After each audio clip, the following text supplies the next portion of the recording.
You don't need a palatial pad to live in the lap of luxury. Tonight, WRTV's Griffin Gonzalez introduces us to a man who's thinking big by building tiny, and he says these homes can provide more flexibility for some. Trying to buy a home in 2024 on a budget?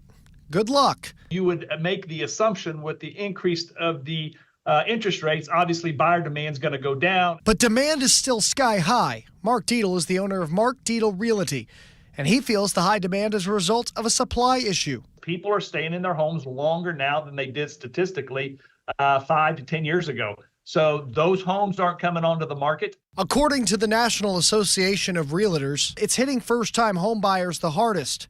Back in 1981, most first-time home buyers were just 29 years old. A decade ago, it rose to a ripe 31. Now, it's up to 35 and continuing to rise as affordable homes are harder to find. But Noblesville resident Dave Randall is looking to do something about that. This is really set up kind of really nice for one or two people. Randall loves to build. He did it through a high school shop class and then began a 40-year career in construction. There, he had an idea. A small footprint, lower costs, less taxes, all that stuff, you know. Randall created Cool Cottages by DMR.